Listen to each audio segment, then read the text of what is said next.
Welcome back to Journal Entries. Today we're diving into part three of applying the let them theory to your life. In part one, I gave you a recap of the let them theory, which is the idea that letting people be who they are instead of trying to control them creates freedom and peace. And I shared my unique approach to actually using it in real life to create more energy. Step one was catching yourself when you're trying to control others in real time. That's the whole noticing and becoming aware. To do that, you can pay attention to your physical cues, thought patterns, and emotional signs.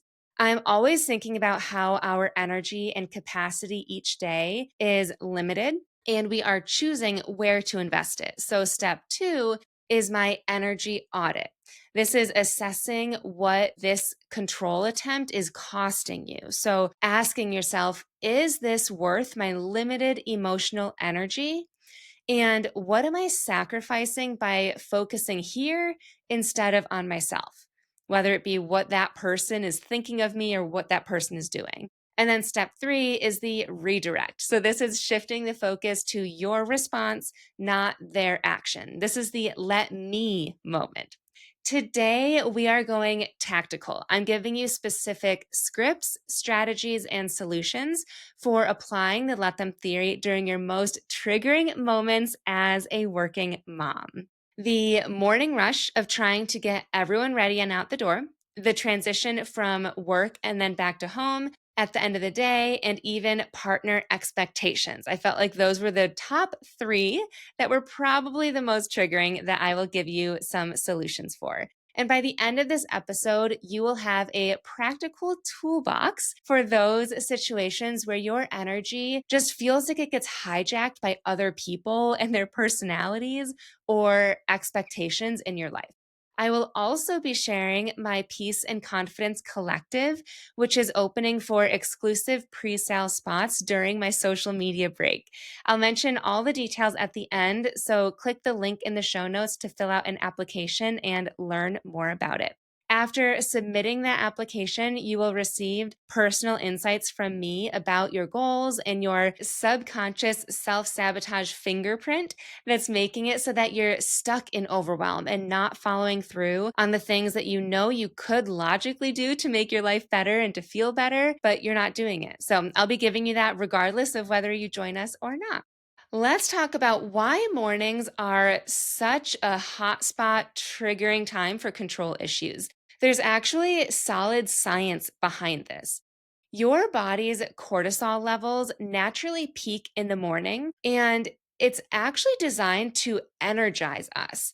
But for working moms, especially, it's colliding with the time pressure and the mental load that I almost said all of us, but most of us are trying to coordinate with multiple people's needs in the mornings.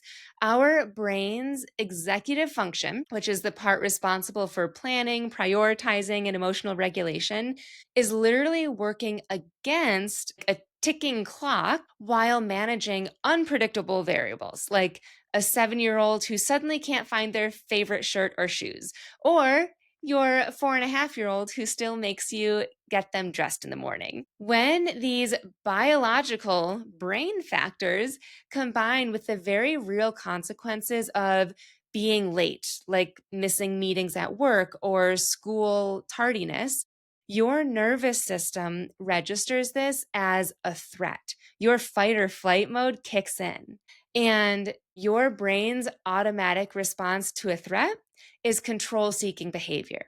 So you're not imagining it. Mornings are literally a perfect storm of biological, psychological, and practical pressures that trigger control mechanisms. You're not a control freak. It's kind of wired within you. And it's not a parenting failure. It's your nervous system doing exactly what it was designed to do under pressure. Understanding this doesn't mean that you are stuck with it. Okay, so you're not doomed. Take a nice deep inhale and exhale, and know that just by recognizing this pattern, you can work with your biology and your brain instead of against it, which is exactly why the let them approach is so helpful in these high pressure morning moments. Here are three specific morning moments and simple ways to use the let them theory. So, first, if you have dawdling kids that are taking forever, you can think, let them move at their pace. Let me prepare the night before. If there are forgotten items in the morning, you can think, let them experience natural consequences. Let me create a visual checklist. Maybe work preparation. You can think, let them have their morning chaos. Let me carve out 10 sacred minutes for myself.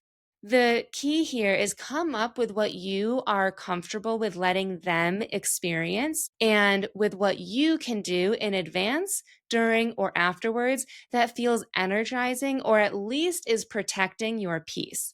If it helps you feel better, holding boundaries like this versus controlling everything and doing everything in the morning just to get out of the house quicker is actually super helpful. Research from Harvard's Center on the Developing Child indicates that children develop stronger emotional regulation when parents model healthy boundary setting rather than attempting to control all aspects of behavior. Their studies show that children develop greater resilience when they experience appropriate natural consequences within a supportive environment, too.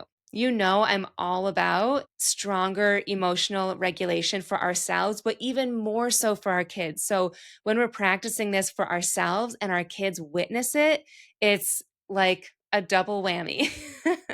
One of my private clients, Laura, she used to put on her armor every morning before dropping her son off at the bus stop. She knew that her son was going to be cranky and have a meltdown, only for her, not her husband, by the way, of course. Letting him have his big emotions didn't feel good for her because it was putting her in a bad mood or a stressed mood first thing in the morning, and it didn't make her feel good. Made her feel like a bad mom. So during our coaching, I helped her realize that she was trying to get him to stop being cranky or stop being so emotional in the morning, and that she never actually asked him why he felt the need to express these emotions. And she was always in fix it mode. So we came up with questions that she could ask her son to get him more curious about the situation instead of trying to control his emotions while feeling dysregulated herself. Because of this, her son started opening up more, sharing more about his school day and feelings, and Laura was able to remain calm and curious herself. What made the difference for Laura wasn't just letting him be cranky, as you might presume with the let them theory. It was the strategic journaling and the coaching work that we did together to uncover her own emotional triggers around his behavior. This is where my approach goes beyond the basic let them theory. We don't just accept situations, we get curious about the deeper patterns beneath them through targeted journaling prompts that reveal our actual needs. There's an emoji that is a hole. If you type in hole, an emoji comes up, and all it is a hole, but it makes me think of like a rabbit jumping down a hole, and you really get to the depths. I just think you like go down the rabbit hole and you get to the what's really underneath these thought loops and what we think we need or what we actually do need, but we're not doing it. And that is what I think of my work. It's we go down that hole. And once you become aware of that, then it's the actual work to implement. And that's what I help my clients do, which is so fulfilling. Now, though, let's dive into the transition from work to home. And I'll be sharing a ritual that you can do to help shift whatever energy you had from your workday and reset or recalibrate to the energy that you want to embrace at home. The transition from work to home is particularly challenging for working moms because you're not just changing locations, you are performing a complete neurological role shift that men typically don't experience in the same way. Research from the Journal of Applied Psychology shows that women engage in what scientists call cognitive role transitioning. This is literally switching mental frameworks up to 30% more frequently than men in similar positions. And this isn't just a women versus men. This also isn't just about multitasking. It's about shifting your entire identity multiple times a day. At work, you're operating from your prefrontal cortex. Again, that's the analytical, goal oriented, results driven self regulation. But the moment you step into your home, you're expected to instantly switch to what I've learned is the limbic dominant functioning, which is the emotional attunement, nurturing, and present moment awareness. It's completely different parts of our brain. I actually love how Mindy Kaling once said it when she explained, "What makes me a great boss is not what makes me a great mom. I'm really efficient at the office, and I think everyone respects that. But then I go home to 3 kids under 7, and if I value efficiency in that role, I'm going to go crazy. I have to switch." She calls it code switching. But this role switching, if you will, isn't just mentally exhausting. It creates what psychologists call role strain, when the expectations of one role can directly conflict with another. Take that efficiency, for example. Being really efficient at work is great, and you want to get things done efficiently, but coming home and trying to get things done quickly and efficiently and in a timely manner just doesn't happen when you have kids, especially young kids. Things take longer, and you need to prioritize different traits of yourself, especially if you want things to try to go quickly. Those skills that you earn praise for at work, like directness and focus and yes, efficiency, can work against you at home, where presence and flexibility are definitely valued. In my practice with coaching clients, I found that working moms who try to maintain the same mental operating system in both environments end up depleted. That's the biggest reason why they are depleted, is that they don't switch. And that's why the transition ritual that I'm about to teach you isn't just about deep breathing. It's about consciously choosing which parts of yourself to bring forward in each environment. It's not about compartmentalizing.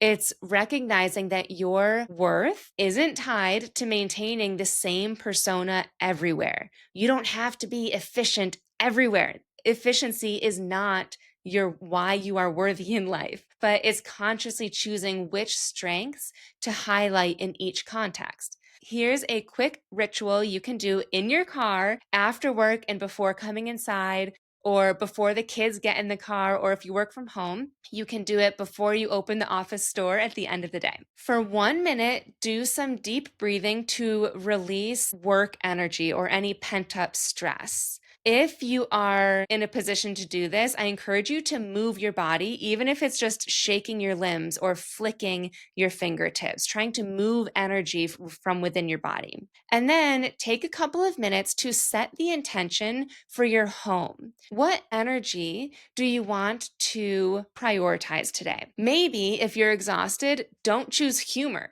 where you have to think of jokes. You could choose creativity, where you get Play Doh out before dinner time. Or you could choose deep presence, where no matter what is happening, you put your phone away and become fully aware of what and who is around you. If this feels challenging, maybe take a moment to write down all of your strengths in different capacities. This might be really interesting to do anyways, because you might realize that you have a strength that you didn't realize was a strength, because you always thought your strengths had to be in both environments. And now you're realizing that you can have a strength in one environment and a different strength in a different environment, and they both hold equal weight. And the last part of this ritual is spending a minute or two visualizing a positive evening flow, positive interactions, followed by releasing all expectations. I remember when I was struggling with sleep issues with my son Griffin, I would spend so much time during the day trying to control how the evening was going to go. And I was doing this by taking sleep courses and learning what to do before bedtime to prep for bedtime and all of the things. So that is not the lesson here. Don't try to control so much. But what was so helpful was at the end of it all, right before I actually started bedtime routine and bath time, I would release any and all expectations that it would go as planned. So that if it did go as planned, I was so happy that it actually panned out. And if it did not go as planned, which was so much more likely, I wasn't frustrated. I wasn't thinking, oh, just another night that I'm not getting the sleep that I wanted or the me time that I wanted. So you want to visualize what you want to have happen in these positive interactions and experiences, because that will hopefully help you manifest it and help you feel good, but then release the expectations so that you're not trying to control that and make it happen. Including the let them theory during this work to home transition, I would think something like this: let them behave how they behave. Let me keep my phone in the other room to create mental space. Or maybe the latter is, let me go to the couch and take 5 deep belly breaths before starting dinner time, playtime, or bedtime. Hopefully, the kids will even see you do those belly breaths and eventually incorporate that into their day as well. But that's a topic for another podcast episode. My former client, Beth, comes to mind actually when I'm saying this. She was constantly checking her work emails after family dinner, and she was creating disconnection from her kids. We would have our calls at 4 p.m. because that's when she had time right before she logged off from work to get her kids from school. And then she would have some playtime with her kids, have dinner, and then she would tell me that she would work for a few hours, not just check emails, but work for a few hours after dinner and during her kids' bedtime routine. Through our work, identifying her specific self-sabotage fingerprint, which is how all of her sabotage patterns play into each other, she realized that this wasn't actually about work demands, but about her own worthiness being tied to productivity. Our journaling revealed that her evening email checks and full blown work hours were actually driven by fear and her trying to prove her capabilities, not necessity.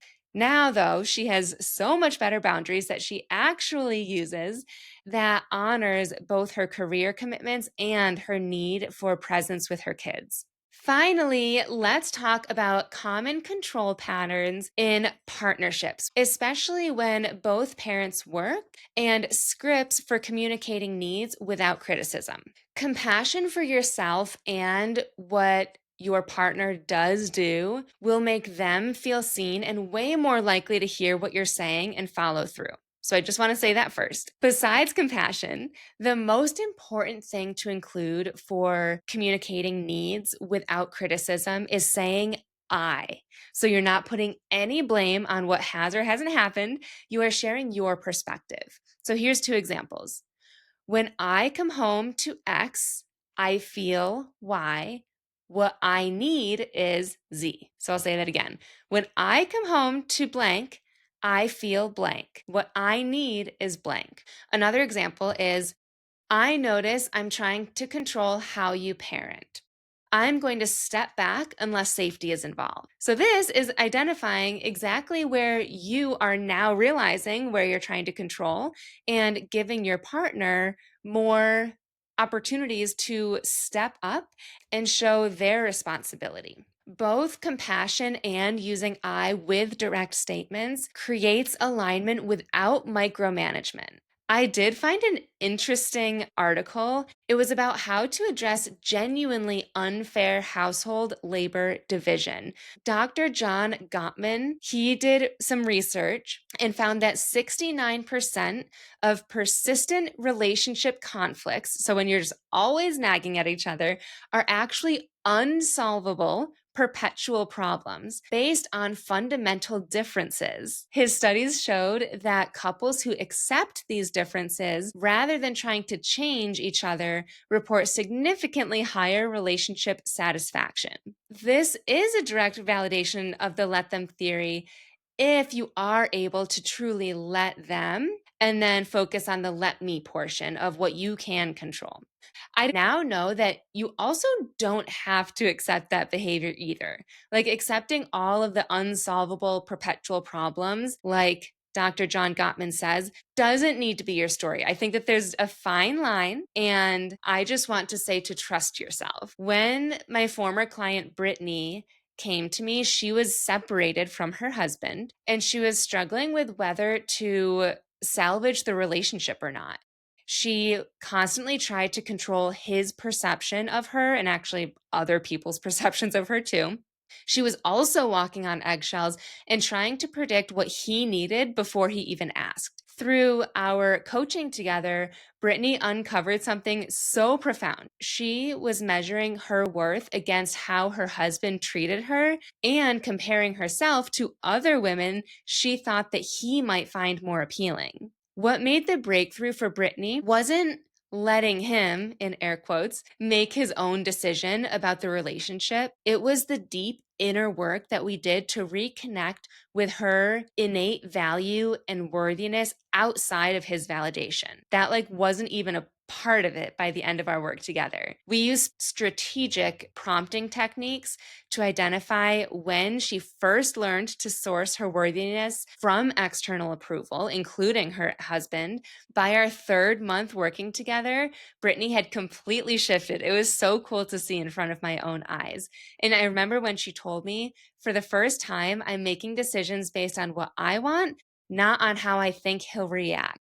She was setting boundaries calmly, communicating her needs directly, and most importantly, she was becoming the mom that she wanted to be because she wasn't depleted and exhausted from constantly trying to manage her husband's emotions.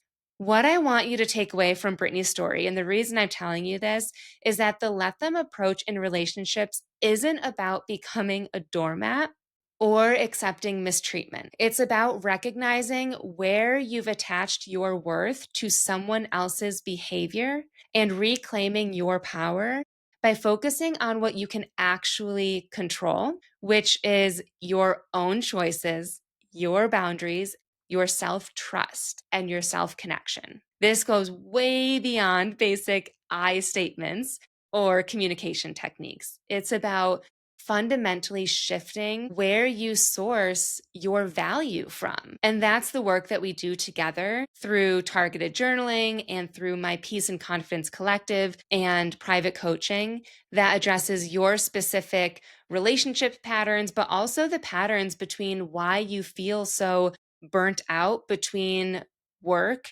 and being present at home and not having any time for yourself in between. After you start incorporating the let them theory into your routines or even with specific people in your life, you will know it's working because you'll have reduced physical tension. I know I hold my tension in my shoulders and I can actually feel less tension. It's not as tight. You'll also have more emotional bandwidth to connect with more people or just to take on more from your kids for meaningful moments as well.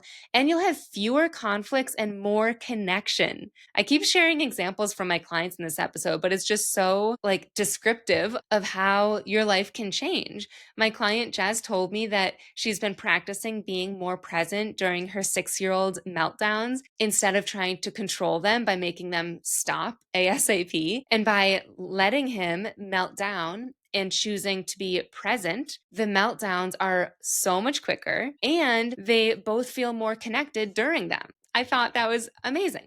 I want to pause here before sharing a 30-second reset with you because I need you to hear something that you might not want to hear, but I think you need to hear.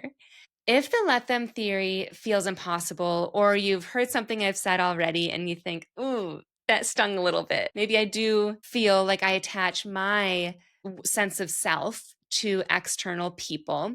It isn't because you don't know how to not do that or not know how to incorporate the let them theory into your life, or because you're failing at all of these things. It's because you're stuck in a pattern of what I call borrowed worthiness. Here's what I mean when I say that. As working moms, we've been conditioned to believe that our worth comes from how well we manage everything and everyone around us.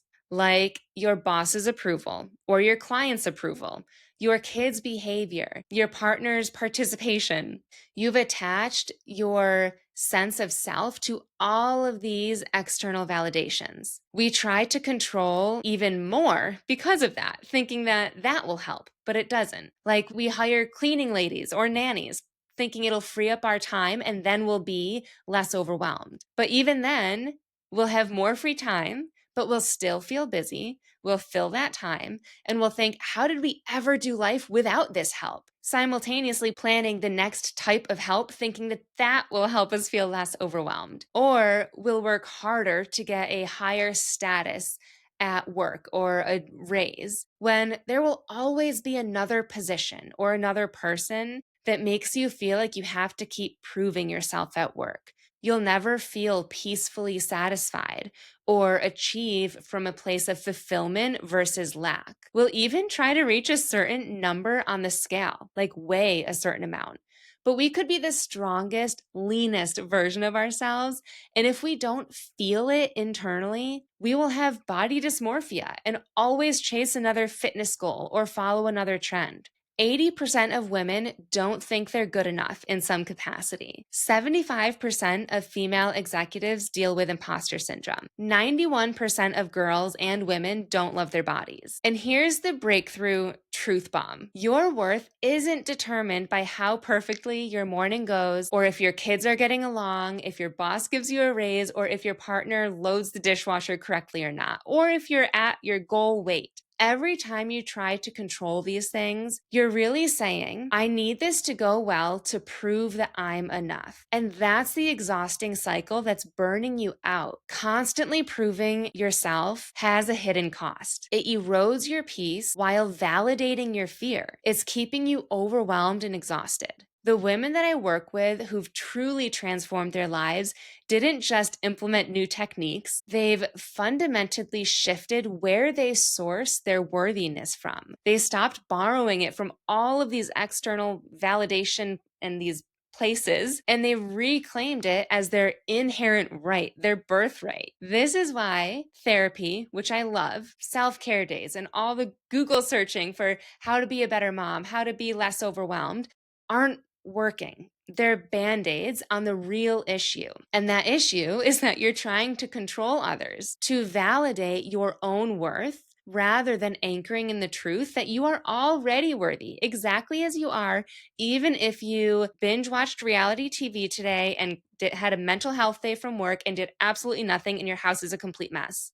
You're also worthy if you had the opposite day and you slayed it at work and you also were right on time picking up your kids and you also made it to the gym and you made a home cooked meal. Both versions of you are completely and totally worthy of all things in life and so deserving. I know that this hits home because I have lived it myself. During my divorce, I realized eventually that I was micromanaging everything. I tried so many different morning routines, thinking that if I could just control enough variables, like exactly what I was doing in the morning to have just enough energy, or controlling my work schedule, or even all of those sleep courses to get my son to fall asleep quicker and then actually stay asleep through the night, it would prove that I was doing it right. But the real sense of freedom came when I stopped attaching my worth to outcomes that I couldn't control, because I can't control if my son sleeps. I can try to support him in it, but I can't control that. I can't control how well my morning goes and if my son was going to wake up during that. I can't even control my work schedule. I can try, but you never know if a client is going to need to reschedule or if something else is going to pop up out of the blue. Just the other day, I had a dentist appointment scheduled and they texted me the day before asking me to come in early. So we think that the perfect schedule is the solution. And that is just a form of control that really is just a band-aid. It doesn't go deeper. What do we believe about ourselves if all of that were out of control? Sometimes I love flipping beliefs. That's when you get to the real root. So if you thought, if my kids fought all of the time, if my schedule went haywire, if I skipped work today, what would I believe about myself? And that's where you start learning some of the maybe not subconscious and unconscious, but those lower level, lower vibration beliefs about yourself. So today, I'm challenging you to ask yourself, if you truly believed that you could stop attaching your worth to outcomes and that you were worthy no matter what would change? What would you start or stop doing? What would change if you stopped sourcing your worthiness from your worthiness or feeling good enough from how well everything around you was going, from how well you could control everything? What energy would that free up? Who could you be if you weren't constantly trying to prove yourself as being the best mom, the best employee, the best partner? This is the work that we do together, not just implementing techniques and rituals, but the rewiring, that deep belief system that's keeping you exhausted, resentful, and missing out on the moments that matter the most with your kids and in your life.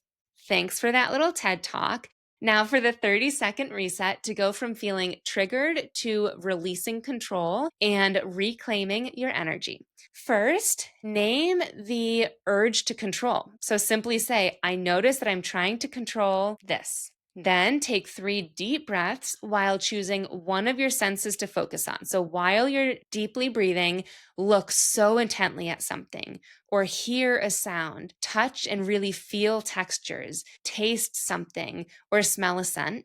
And then say internally, let them do what they're doing or think what they're thinking. And finally, ask yourself, what can I control right now? And take one aligned action. I think this is my last neuroscience tip that I'm going to geek out on with you. Neuroscience proves that practices like this, like I just shared with you, and the ones I've shared earlier on in this episode, these reduce control-seeking behaviors, right? This is what this whole episode is about. And practices like this literally rewire the brain for greater calm and presence. What I mean by that, it means that the next time that you come home from work, you will feel greater calm and presence naturally. Your nervous system changes, and it's because it activates that prefrontal cortex, which is for self-regulation and planning, while decreasing the fight or flight response. Because anytime you have that control sense, we trigger that fight or flight response. So these practices might seem like fluffy, nice to have practices that we can do, but knowing that they truly are changing your nervous system and brain to become calmer and more present is so powerful, because I think it'll get you to try it. And once you try it, you will physically feel it, and you're going to then want to keep doing it. Here's what I know for sure. When you stop attaching your worth to how perfectly you manage everyone around you, even to how perfectly you do these exercises, you don't even have to do them perfectly, everything changes. Not just your mornings or your work boundaries, but your entire experience of motherhood and your career, and even the depth of connection that you have with your kids and your family and everyone in your life. The women that I work with inside the Peace and Confidence Collective often tell me this exact same thing. Jess, who I mentioned earlier, went from feeling powerless in a toxic workplace to setting boundaries with confidence and leaving on her terms. And Laura, who I also mentioned earlier, transformed her son's morning meltdowns from battlegrounds into connection simply by shifting where they sourced their value from. It's deep work, you guys. And it's not about adding another technique to your already overflowing plate. I get that you're busy. This is about removing things.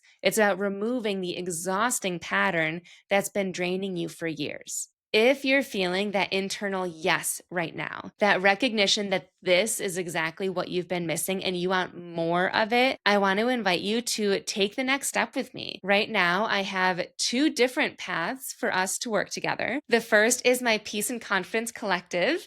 There have been 4 of us together in this group, and we are opening it up to accept 5 more ambitious women. We'll spend our time together transforming this pattern and any other pattern that we identify that's keeping you stuck in overwhelm and burnout, with structured support and a community of women walking the same path. I was just talking to a fellow mom, also named Sam, actually, and she was saying that she never talks about this type of stuff with her mom friends because they all feel so guilty about feeling this way about their spouses and their kids and their jobs, that they don't want to talk about it. And so the Peace and Confidence Collective is your safe space to talk about how you really feel and air it out, vent it out, and then actually solve it and create real change so that your nervous system feels different and you start to shift the wiring in your brain to show up differently and actually feel how you want your life to feel.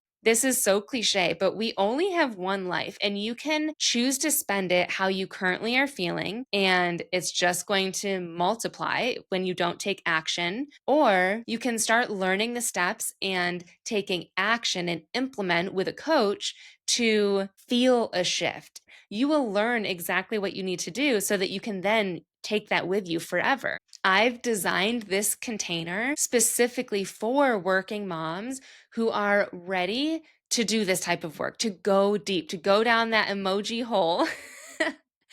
And to stop borrowing their worth and start reclaiming their energy. I want you to feel so fulfilled in what you do at work and confident in and proud of the impact that you're making.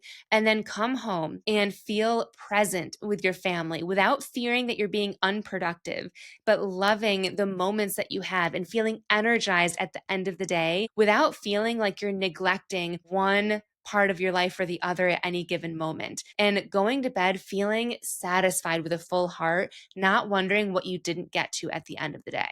All of this with community support. If you are craving this type of support, check out the link for the Peace and Confidence Collective in the show notes. Or if you're craving more personalized guidance, I have 2 spots left for private coaching where we will dive deep into your specific patterns, create a customized roadmap, and work together side by side to break free from all of the things and create the life that you want and the feelings that you want.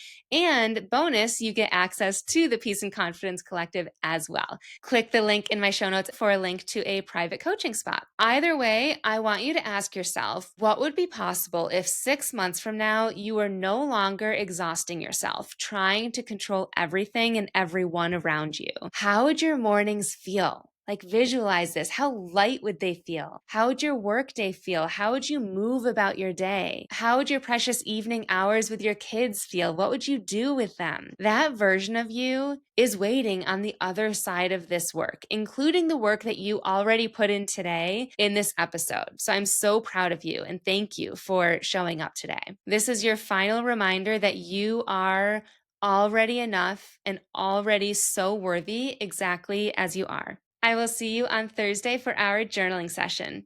Have a great rest of your day.